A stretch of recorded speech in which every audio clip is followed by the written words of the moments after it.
Hello! മെലോഡിയിലേക്ക് എല്ലാവർക്കും സ്വാഗതം. ഞാൻ നിങ്ങളുടെ സ്വന്തം ബെൻസി. എല്ലാവർക്കും സുഖമല്ലേ? പ്രത്യേകിച്ച് കേരളത്തിലുള്ളവർക്ക് എന്റെ പൊന്നോ! സഹിക്കാൻ പറ്റാത്ത ചൂടെന്ന് വെച്ചാല് ഒരുമാതിരി വൃത്തികെട്ട ചൂട്.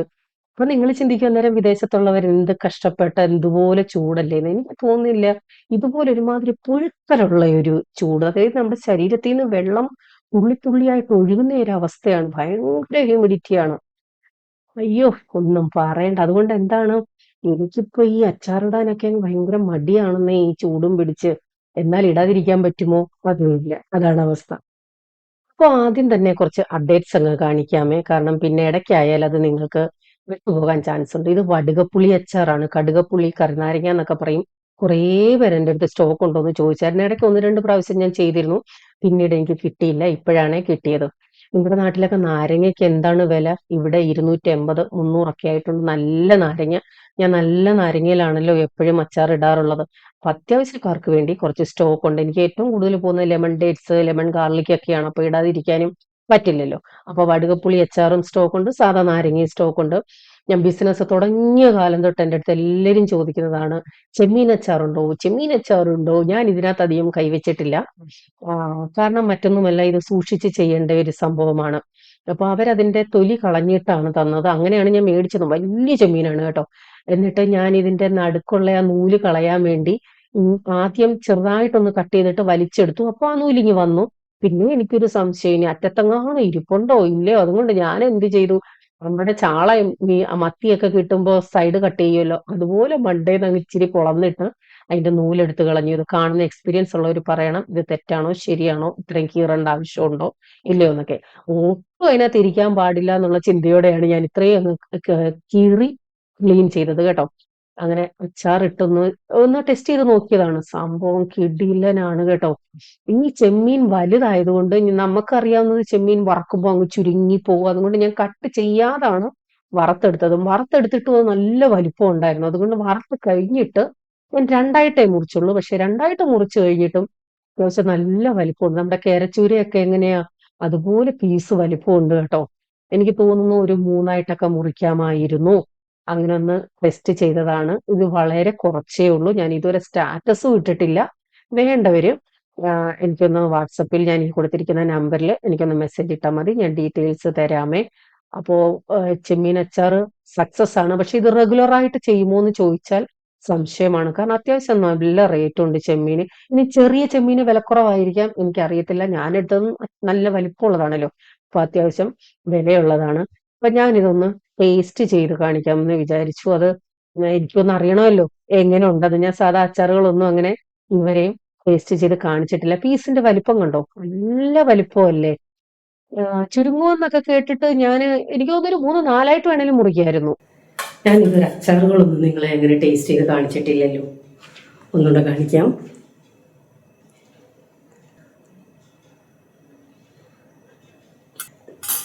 ഞാൻ ആദ്യമായിട്ടാണ് പ്രോൺസ് പിക്കിൾ കഴിക്കുന്നത്. നല്ല ടേസ്റ്റ് ഉണ്ട്. ചുമ്മാ നല്ല എല്ലാവരും പ്രോൺസ് ഉണ്ടോ എന്ന് ചോദിക്കുന്നത്. അത്യാവശ്യം സ്പൈസിയാണ്, എന്ന് വെച്ചാൽ ഓവർ സ്പൈസി അല്ല. ഓവർ ഉപ്പ്, ഓവർ പുളി ഒന്നുമില്ല. നിങ്ങൾക്കറിയാമല്ലോ സ്ഥിരമായിട്ട് എൻ്റെ നിന്ന് അച്ചാർ മേടിക്കുന്നവർക്ക് നമ്മുടെ അച്ചാറിൻ്റെ കൺസിസ്റ്റൻസി എങ്ങനെയാണെന്ന്. പലരും മെസ്സേജ് ഇടാറുണ്ട്, കൊച്ചു കുഞ്ഞുങ്ങൾക്ക് പോലും കൊടുക്കാൻ, കുഞ്ഞുങ്ങളിപ്പോൾ ഇതിൻ്റെ അഡിക്റ്റാണ്. ഈ റീസെൻ്റായിട്ട് എനിക്കൊരു മെസ്സേജ് വന്നെയാണ്, മോന് അച്ചാറുകളൊന്നും ഇഷ്ടമല്ല, മീനും ഇഷ്ടമല്ല, പക്ഷെ ഈ അച്ചാർ വന്നേ പിന്നെ എന്ത് കഴിക്കണമെങ്കിലും കൊച്ചു കുഞ്ഞാണ് മീമി അച്ചാറെന്ന് ചോദിക്കുമെന്ന്. അപ്പോൾ അതൊക്കെ കേൾക്കുമ്പോൾ ഭയങ്കര സന്തോഷമാണ് കേട്ടോ. കാരണം അവർക്ക് അത്രയും വിശ്വസ്തയോടെ കൊടുക്കാൻ പറ്റണം എന്നുണ്ടെങ്കിൽ നമ്മൾ അധികമായിട്ട് വിനാഗിരിയോ ഉപ്പോ ഒന്നും ചേർത്തിട്ടില്ല. ഇതിൻ്റെ ഗ്രേവി മാത്രം മതി. പീസ് കടിക്കാൻ കിട്ടുന്നത് കൊണ്ടേ നല്ല ടേസ്റ്റ്. അപ്പോൾ നമ്മുടെ അടുത്ത അച്ചാറിന്റെ താരമാണ് ഈ ഇരിക്കുന്നത്. ഇതിനും ഒരു കഥയുണ്ട്. ഞാൻ ബിസിനസ് തുടങ്ങിയ സമയം തൊട്ട് തന്നെ എൻ്റെ ഒരു സബ്സ്ക്രൈബർ കുവൈറ്റില് ജൂലിയറ്റ് എനിക്ക് മെസ്സേജ് ഇടുമായിരുന്നു. ജൂലിയറ്റിന്റെ ഒരു ഫ്രണ്ട് അവിടെ അച്ചാർ ബിസിനസ് ഉണ്ട്. ഇവിടെ കൂടുതൽ പോകുന്ന സംഭവമാണ് പൈനാപ്പിൾ ഡേറ്റ്സ്. അത് വാങ്ങിയവർ തന്നെ സ്ഥിരം വാങ്ങിച്ചുകൊണ്ടിരിക്കും. ഇടയ്ക്കിടയ്ക്ക് ഇത് ഉണ്ടാക്കേണ്ട അവസ്ഥയാണ്. ബെൻസി ഒന്ന് ട്രൈ ചെയ്യൂ, സാധാ മസാല തന്നെയാണ്. ഇത്രയും അച്ചാർ ഇടുമ്പോൾ ബെൻസിക്ക് അതിന്റെ കണക്കൊക്കെ ഈസി ആയിട്ട് മനസ്സിലാവും. ഒന്ന് ട്രൈ ചെയ്ത് നോക്കുന്നു. കുറേ ആയിട്ട് എൻ്റെ അടുത്ത് പറഞ്ഞായിരുന്നു കേട്ടോ. എനിക്കൊരു സംഭവം പുതിയതായിട്ട് ട്രൈ ചെയ്യണമെന്നുണ്ടെങ്കിൽ നല്ല സമയം വേണം. മനസ്സിൽ കുറേ ഐഡിയാസ് ഉണ്ട്. ഇനിയും കുറേ അച്ചാറുകളുടെ മനസ്സിലുണ്ട്. പക്ഷെ എനിക്ക് സമയം കിട്ടണം. കാരണം ഞാൻ തന്നെയാണല്ലോ നമ്മുടെ എല്ലാ അച്ചാറുകളും ചെയ്യുന്നത്. അത്യാവശ്യം ജോലിക്കാരെ വെച്ചൂടെന്ന് ചോദിച്ചാൽ അവരൊക്കെ അരിയാനും പറക്കാനും കഴുകാനും ഇങ്ങനെയുള്ളൂ. അച്ചാറടക്കം ഞാൻ തന്നെയാണ്. ഇപ്പൊ ഈ പൈനാപ്പിള് ചെത്തി വൃത്തിയാക്കൽ നല്ലൊരു ടാസ്ക്കാണ് കേട്ടോ. കുറേ മണിക്കൂറുകൾ വേണം. അതിനുശേഷം രാത്രിയാണ് എനിക്ക് അച്ചാറിടാൻ പറ്റിയത്.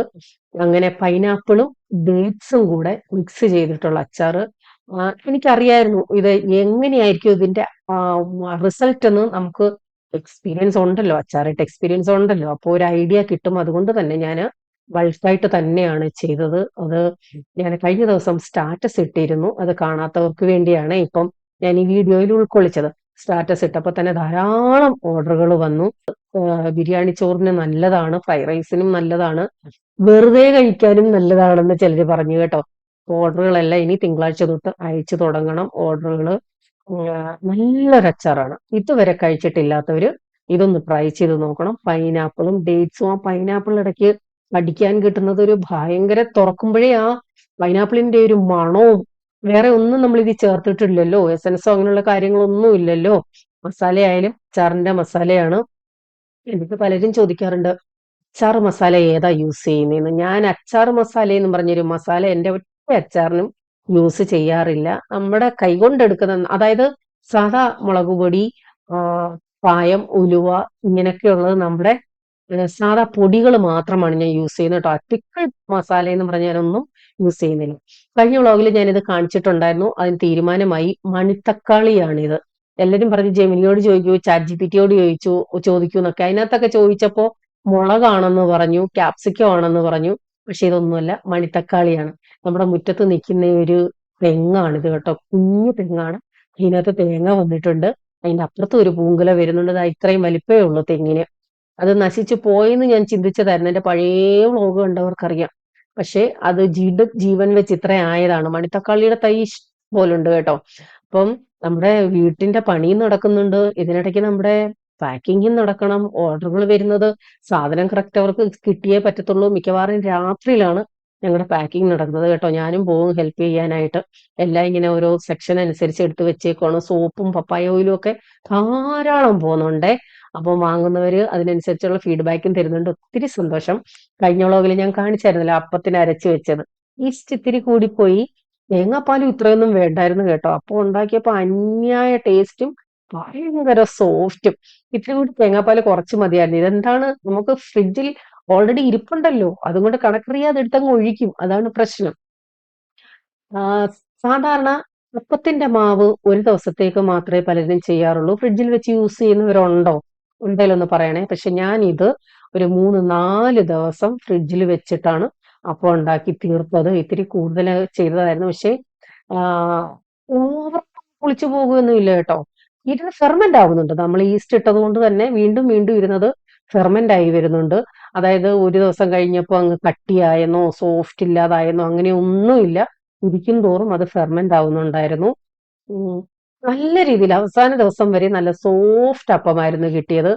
അങ്ങനെ പല ദിവസങ്ങൾ ഇപ്പൊ ഈ ചമ്മന്തിപ്പൊടി ഉണ്ടാക്കുമ്പോൾ നമുക്ക് തേങ്ങാവെള്ളം ഒക്കെ ഉണ്ടല്ലോ. ഞാൻ തേങ്ങാവെള്ളത്തിലും പഞ്ചസാര ഇട്ട് കുറച്ച് ഫ്രിഡ്ജിൽ വെച്ചിരിക്കും. ഒരു മുട്ടക്കറിക്ക് ഉള്ളി അരിഞ്ഞുകൊണ്ടിരുന്നപ്പോഴാണ് ഓർത്തത് പെട്ടെന്ന് എനിക്ക് അങ്ങ് ചോപ്പ് ചെയ്തെടുക്കാന്നേ.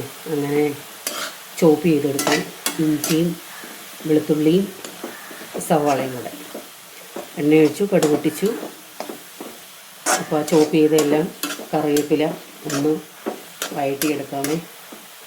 അപ്പോൾ പെട്ടെന്ന് വഴണ്ട് കിട്ടാൻ വേണ്ടിയാണ് ഇങ്ങനത്തെയുള്ള പരിപാടികൾ ചെയ്യുന്നത്. അപ്പോൾ ടെറസിൽ പണികൾ തകൃതിയായി നടക്കുന്നുണ്ട്. ഇടയ്ക്ക് എനിക്ക് അവിടെയും പോകണം, അടുക്കളയും നോക്കണം, മറ്റു കാര്യങ്ങളും നോക്കണം. തണുത്ത വെള്ളം വേണ്ടവരുണ്ട്, ചൂടുവെള്ളം വേണ്ടവരുണ്ട്. അതിനുശേഷം ഇടയ്ക്ക് എന്തെങ്കിലും കുടിക്കാൻ അല്ലാതെ കൊടുക്കണം, ചായ. ഇതെല്ലാം കൂടി കയറിയിറങ്ങി നടപ്പും നടക്കുന്നുണ്ട്, പണിയും നടക്കുന്നുണ്ട്.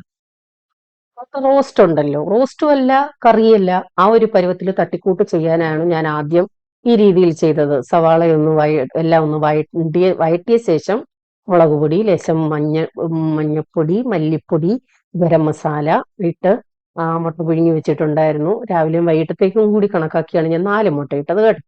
അപ്പൊ ഇതൊക്കെ ഉണ്ടെങ്കിൽ ദോശ, അപ്പം ഇങ്ങനെയൊക്കെ ഉള്ളതുണ്ടെങ്കിൽ രാവിലെയും വൈകിട്ടും അത് തന്നെ ആയിരിക്കും. അപ്പൊ ഇങ്ങനെ എടുക്കാനായിരുന്നു ഉദ്ദേശം. അപ്പൊ എന്താണ്, ഞാൻ പറഞ്ഞില്ലേ ഉരുക്ക് വെളിച്ചെണ്ണ ഉണ്ടാക്കാനായിട്ട് തേങ്ങാപ്പാൽ എടുത്ത് ഫ്രിഡ്ജിൽ വെച്ചിട്ടുണ്ടെന്ന്. അത് വെച്ചിട്ട് 1-2 ദിവസം കഴിഞ്ഞാണ് ഞാൻ ഉരുക്ക് വെളിച്ചെണ്ണ ഉണ്ടാക്കുന്നത്. ഇത് ഫ്രിഡ്ജിലുണ്ടോ, എനിക്ക് ഇത്തിരി അഹങ്കാരം കൂടുതലാണ്. എന്തൊക്കെ ഉണ്ടോ അതിനെല്ലാം എടുത്ത് തേങ്ങാപ്പാൽ ചേർക്കും. വെജിറ്റബിൾ സ്റ്റൂ ഉണ്ടാക്കും, ഇപ്പൊ അപ്പം ഉണ്ടാക്കി. ഇത് കറി ഞാന് മുട്ടക്കറി ഇങ്ങനെ വെക്കാനല്ല ഉദ്ദേശിച്ചത്.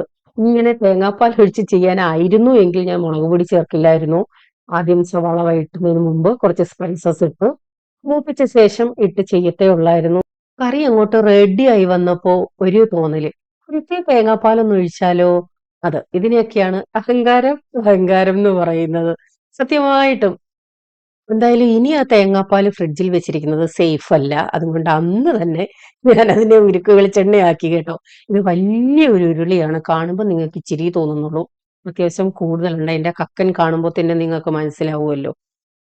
അപ്പോ ടൈലിന്റെ പണി തുടങ്ങി. ഞാനന്ന് കാണിച്ചിരുന്നല്ലോ കടയിൽ പോയി ടൈല് നോക്കിയതും ഒക്കെ ആയിട്ട്. അപ്പൊ ടൈല് സെലക്ഷൻ എന്ന് പറയുന്നത് ജോസാൻ എൻ്റെ അടുത്ത് ചോദിച്ചു കടയിൽ ചെന്നിട്ട്, നിനക്ക് ഇഷ്ടമുള്ള ഏതാണെന്ന് പറ, എന്നിട്ട് നമുക്ക് ഡിസൈഡ് ചെയ്യാമെന്ന്. അപ്പൊ ഞാനൊരു ടൈല് കാണിച്ചു. ആ സെയിം ടൈലാണ് ജോസാനും ഇഷ്ടപ്പെട്ടത്. രണ്ടുപേരുടെയും സെയിം സെലക്ഷൻ ആയിരുന്നു. അതുകൊണ്ട് ടൈൽ സെലക്ട് ചെയ്യാൻ ഭയങ്കര ബുദ്ധിമുട്ടൊന്നും വന്നില്ല. ആദ്യം എനിക്കിവിടെ ഒരു ഐവറി കളർ ഇട്ടാലോ എന്ന് ചിന്തയുണ്ടായിരുന്നു. പക്ഷെ ഇടാഞ്ഞത് ഭാഗ്യമായി. കാരണം മേളാണ്, മുകളിൽ നെറ്റാണ് കൊടുത്തിരിക്കുന്നത്. പൊടി കയറാൻ നല്ല ചാൻസ് ആണ്. അതുകൊണ്ട് ഐവറി ഇടാഞ്ഞത് ഭാഗ്യമായി. ശ്യാമലളിയുടെ ഡയലോഗ്.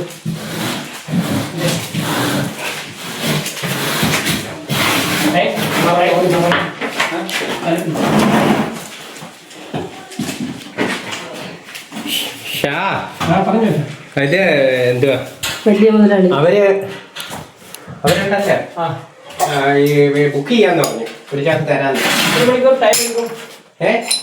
ടൈം എടുക്കും, സുഖം എടുക്കും. ടൈം എടുക്കത്തില്ല അല്ലേ? ഇല്ല ഇല്ല, ഒന്ന് മതിയല്ലോ നമുക്ക്. ചെലവാകും, ഇത്തിരി ആയിക്കോട്ടെ, പിന്നെ ടെൻഷൻ ഇല്ല. അത് ഇവിടെ മറ്റേത് മതിയായിരുന്നു. കുഴപ്പമില്ല, അത് സാധനം നല്ലതുണ്ടെങ്കിൽ അത്ര വെള്ളം കിട്ടും. വെള്ളം കിട്ടും, വിലയാ അത്. ഇപ്സത്തി പിടിക്കുന്ന ഒരു ചാക്കൂട് വേണം. അവൻ ബംഗാളിയാണ് കേട്ടോ. എനിക്ക് ഭയങ്കര ഇഷ്ടമാണ് എന്റെ മലയാളം കേൾക്കാൻ. നല്ലതായിട്ട് മലയാളം പറയും. ഇടയ്ക്കൊക്കെ ഞാൻ അവൻ്റെ അടുത്ത് ഹിന്ദി സംസാരിക്കും, മലയാളം കേൾക്കാൻ വേണ്ടി മലയാളത്തിലും സംസാരിക്കും. പറഞ്ഞ ദിവസത്തിനുള്ളിൽ പണി തീർത്തു തന്നു കേട്ടോ. 3 ദിവസം എന്ന് പറഞ്ഞു. 3 ദിവസം കൊണ്ട് തന്നെ എക്സ്ട്രാ പണിക്കാരെ നിർത്തി. അതിനകത്ത് മലയാളികളും ഉണ്ട്, ബംഗാളികളും ഉണ്ട്, എല്ലാരും കൂടെ. ആകെ എന്തുവായിരുന്നെന്ന് എനിക്ക് തന്നെ അറിയത്തില്ല ഈ 3 ദിവസം. എന്തായാലും നല്ല പണിക്കാരനാണ് കേട്ടോ. ഈ ഉടനാവട്ടം നെല്ലിക്കുന്നതും ഒക്കെയുള്ള ആരെങ്കിലും വീഡിയോ കാണുന്നുണ്ടെങ്കിൽ ഇവനെ അറിയാമോ എന്ന് പറയണേ. ഷാ എന്നാണ് പേര്. ഒരു കൊച്ചു മുതലാളിയാണ്. ബാത്റൂമിന്റെ ടൈൽസ് എന്റെ സെലക്ഷൻ ആണ് കേട്ടോ. നിങ്ങൾക്ക് ഇഷ്ടപ്പെട്ടോ? അത് നേരിൽ കാണാൻ കുറച്ചുകൂടി നല്ല ഡാർക്ക് ആണ്. വീഡിയോയിൽ ഇത്തിരി കൂടി ലൈറ്റ് ആയിട്ടാ തോന്നുന്നത്. നാളെ തീരുമോ? നാളെ ഫിനിഷ്, ഞാൻ പറഞ്ഞത് സൺഡേ ഫിനിഷ് ചെയ്യാം. വാക്ക് തന്നെ. ആര് വന്നില്ലെങ്കിൽ നമ്മുടെ ടീമുണ്ടല്ലോ. ആരും വന്നില്ലെങ്കിൽ മലയാളി എത്തില്ല. നമ്മുടെ ടീമുണ്ടല്ലോ. നമ്മുടെ ടീം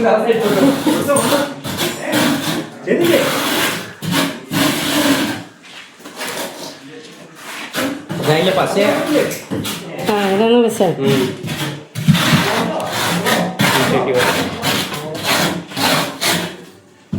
കൂടിയ പക്ഷേ ഇരിക്കട്ടെ. രണ്ടെണ്ണം ഒട്ടിച്ചപ്പം എനിക്കൊന്ന് മേളിൽ ഈ ഡാർക്ക് വരികയാണെങ്കിൽ ഡാർക്ക് ലൈറ്റ് കിട്ടത്തില്ല. വെട്ടം കിട്ടത്തില്ല. കിട്ടത്തില്ല, വെട്ടം ആണോ? ഇങ്ങനെന്താ ഇത്ര വെട്ടം കിട്ടത്തില്ല. ഒട്ട നിങ്ങളെ ഇതില്ല, ജനലില്ല. അല്ല, ഇത് മേളിൽ വരുന്നുണ്ട് വെട്ടം കിട്ടത്തില്ല. ഇല്ല, ഇത് കാണാൻ പറ്റത്തില്ല. വെട്ടം കിട്ടും, അടിക്കായിട്ട് കാണത്തില്ല. സംസാരിപ്പിക്കാനോ നോക്കുന്നേ? മാറി ശല്യപ്പെടുത്താതെ. ഈ ചാന്തിന്റെ മേലെ നേരത്തെ കട്ടിങ് ചെയ്തോ, ഇത് നമുക്ക് കട്ടിങ് ചെയ്യാം. നടക്കത്തില്ല. നമ്മൾ ഈ ഇത് ലെവൽ ചെയ്തിട്ട് കട്ടിങ് ചെയ്തു നടക്കത്തില്ല.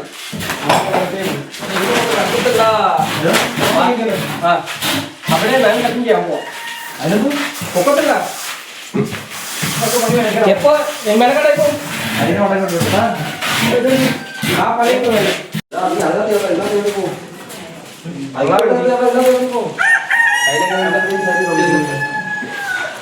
ഘട്ടം വരുമ്പോ അറിയാം.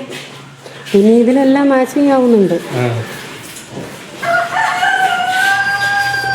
ഷീറ്റിനും ഇതെല്ലാം മാച്ചായതുകൊണ്ട് ഇവിടം വരെ ഉള്ളിൽ പോയിട്ട് പഴയത് കിട്ടും. തേങ്ങ എടുത്തല്ലേ മുതലാളി. ആ കൊലയ്ക്കകത്ത് ഒത്തിരി തേങ്ങയുണ്ട്. പോയി അത് 3, 6, 3, 11 മൊത്തവും പോയി. ഒരു കരിക്ക് ഇതുവരെയും കൊടുത്തില്ല ഇതുണ്ടായിട്ട്. കരിക്കിന് വരുമോ? ഇപ്പം വേണ്ട, തേങ്ങയാവട്ടെ. അടുത്ത വീട് കിടക്കുന്ന കിടപ്പ് കണ്ടില്ലേ എൻ്റെ ദൈവമേ. ഞാൻ ഒത്തിരി മണ്ണൊക്കെ ഇങ്ങനെ കാണുമ്പോ ഇടയ്ക്കിടയ്ക്ക് തൂക്കും കേട്ടോ.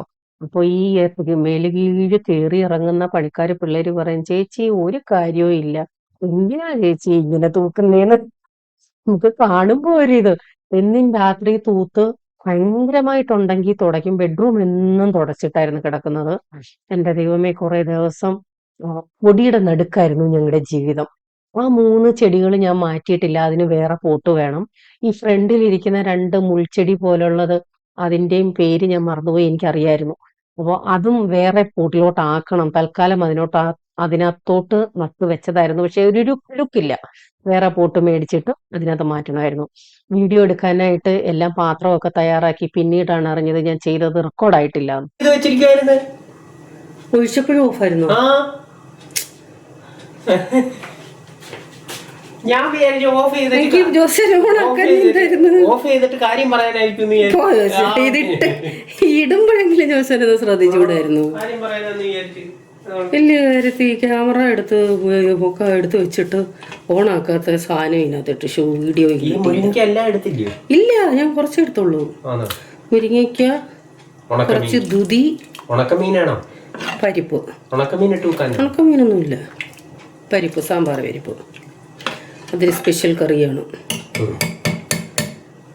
വേണമെങ്കിൽ സാമ്പാർ കൂടി ഇട്ട് സാമ്പാർ കറി പോലെ വെക്കാം. അല്ലെങ്കിൽ ഞാൻ ഉദ്ദേശിച്ചത് തേങ്ങ അരച്ച് പരിപ്പ് കറി പോലെ വെക്കാൻ. അത് നല്ലതാണ്, അത് വെക്കാം. തേങ്ങ അരച്ചോ? ആ, തേങ്ങ അരച്ച് പരിപ്പ് കറി വെക്കത്തില്ലേ? അതിനകത്ത് മുരിങ്ങയ്ക്കായിട്ട് നല്ല ടേസ്റ്റാണ്. തേങ്ങ, കുറച്ച് കാന്താരി, വെളുത്തുള്ളി, ജീരകം, മഞ്ഞൾപ്പൊടി ഓൾറെഡി ഞാൻ ആ കറിക്കകത്ത് കഷ്ണങ്ങൾ വേവിച്ചപ്പം ഇട്ടിട്ടുണ്ട്. എങ്കിലും ആ തേങ്ങയിൽ ഇച്ചിരി പിടിക്കാനായിട്ട് ലേശം ഒന്നിട്ട് കൊടുക്കാം. നമ്മുടെ തന്നെ ഉണക്കി പൊടിച്ച മഞ്ഞൾപ്പൊടിയാണേ. ഇതാണ് നിങ്ങൾക്ക് ഇവിടുന്ന് തരുന്നതും. തുറക്കുമ്പോഴേ എന്തോ മണമാണെന്നോ. അപ്പോൾ ഇതിനകത്ത് കഷ്ണങ്ങൾ വേവിച്ചപ്പോൾ ഉപ്പ് ചേർത്തിട്ടുണ്ടേ. ബാക്കി ആവശ്യമുള്ള ഉപ്പ് ചേർത്താൽ മതി. നമ്മുടെ ഒരു പരിപ്പ് കറിയുടെ അരപ്പ് സെയിം. അതുകൊണ്ട് കൊച്ചുള്ളിയും കൂടെ അരച്ചാലും കുഴപ്പമില്ല. ഞാൻ മറന്നുപോയതാണ് ഇടാൻ. ഞാൻ ചിലപ്പോൾ ഇതിനകത്ത് ഈ പരിപ്പ് മാത്രം ഇട്ടേ തേങ്ങ അരച്ചിങ്ങനെ വെക്കുമ്പോൾ നമ്മുടെ പൊന്നാങ്കണ്ണി ചീര ഉണ്ടല്ലോ, അത് കുറച്ച് വഴറ്റി ഇടാറുണ്ട്. എന്താ, ഓരോ കറികളും നമ്മുടെ ഇഷ്ടമനുസരിച്ച് നമുക്ക് ആരോഗ്യപരമായ രീതിയിൽ ഉണ്ടാക്കിയെടുക്കാം. അത്രേ ഉള്ളൂ. എഴുതപ്പെട്ട നിയമങ്ങളോ എഴുതപ്പെടാത്ത നിയമങ്ങളോ അങ്ങനെയൊന്നും ഇല്ല കേട്ടോ. ഞാൻ വിചാരിച്ചാൽ കാന്താരിക്ക് അത്രത്തിന് എരി കാണത്തില്ലെന്ന്. നല്ല എരിയുണ്ട്. ഇപ്പം തന്നെ കറിക്ക് നല്ലൊരു ടേസ്റ്റ്. ഇനി തിളയ്ക്കാൻ നിൽക്കണ്ട കേട്ടോ, ഒന്ന് ആവി വന്നാൽ മതി. കഷ്ണങ്ങളൊക്കെ നന്നായിട്ട് വെന്ത് കിടക്കുവാണല്ലോ. ലാസ്റ്റ് കടുതാളിച്ചെടുക്കാം. വേണ്ടേ, ചെറുതായിട്ട് തിള പൊട്ടാൻ തുടങ്ങി. ഞാൻ ഓഫ് ചെയ്യുമോ. ജോസഫ് പറഞ്ഞു കടുതാളിക്കണ്ട, അതിൻ്റെ ഒന്നും ആവശ്യമില്ല, തേങ്ങ അരച്ചിട്ടുണ്ടല്ലോ എന്ന്. പക്ഷേ ചില കറികൾക്ക് ചെയ്യേണ്ട രീതിയിൽ ചെയ്തെങ്കിലേ അതിൻ്റെതായിട്ടുള്ളൊരു ടേസ്റ്റ് കിട്ടത്തുള്ളൂ. അതുകൊണ്ട് ഞാൻ കുറച്ച് കടുതാളിച്ചതാണ്. ലാസ്റ്റിൽ കളറിന് വേണ്ടി ഇത്തിരി കശ്മീരി മുളക് പൊടി. ഈ കറി ഇച്ചിരി ലൂസാക്കി എടുക്കണേ, കാരണം പരിപ്പുള്ളത് കൊണ്ട്, അതായത് സാമ്പാർ പരിപ്പുള്ളത് കൊണ്ട് ഇരുന്നങ്ങ് കട്ടിയായി. അപ്പം കറി വെച്ച ശേഷം ലൂസാക്കുന്നുവെങ്കിൽ തിളപ്പിച്ച വെള്ളം ഉണ്ടെങ്കിൽ ആ ചൂടുവെള്ളം തന്നെ ഒഴിക്കണേ. അതുകൊണ്ട് ഇതിപ്പോൾ തിളപ്പിച്ച വെള്ളം ഫ്ലാസ്കിൽ ഇങ്ങനെ വെച്ചിരിക്കുന്നതാണ്, ചൂടുവെള്ളം. അല്ലെങ്കിൽ തണുക്കുമ്പോഴത്തേക്കങ്ങ് ഭയങ്കരമായിട്ട് കട്ടിയാവും. ഇപ്പോഴും കട്ടിയുണ്ട്. ചൂടുവെള്ളം ഒഴിച്ചാലും കുഴപ്പമില്ല. അപ്പൊ പണിയോടനുബന്ധിച്ച് ഇനിയും നമുക്ക് വീട്ടിലേക്ക് വാങ്ങേണ്ട കുറച്ച് സാധനങ്ങൾ കൂടി ഉണ്ടല്ലോ. സമയം അഡ്ജസ്റ്റ് ചെയ്താണ് ഓരോ കാര്യങ്ങളും ചെയ്യുന്നത് കേട്ടോ. ചിലപ്പോൾ രാത്രിയിലായിരിക്കും പോകുന്നത്. അങ്ങനെ വീണ്ടും ഒരു ഷോപ്പിങ്ങിന് വേണ്ടി പോയതാണ്. അതും ഞാൻ ഈ വീഡിയോയിൽ ഉൾക്കൊള്ളിക്കാം എന്ന് വിചാരിച്ചതാണ്. പക്ഷെ അതുകൂടി ഉൾക്കൊള്ളിച്ചാൽ വീഡിയോ ലെങ്ത് വളരെ കൂടുതലായി പോകും. അപ്പൊ അത് നമുക്ക് അടുത്ത വീഡിയോയിൽ കാണാം കേട്ടോ. വിശദമായിട്ട് കാര്യങ്ങൾ കാണിക്കാം. അപ്പൊ ഇന്നത്തെ വീഡിയോ എത്ര പേർക്ക് ഇഷ്ടപ്പെട്ടെന്നറിയില്ല. ഇതൊക്കെയാണ് ഞങ്ങളുടെ വിശേഷങ്ങള്. അറിയാൻ കാത്തിരിക്കുന്നവർക്ക് വേണ്ടിയുള്ള അപ്ഡേറ്റ്സ്. ഉടനെ അടുത്ത വീഡിയോയുമായി വരാം. Chintan bye. God bless U.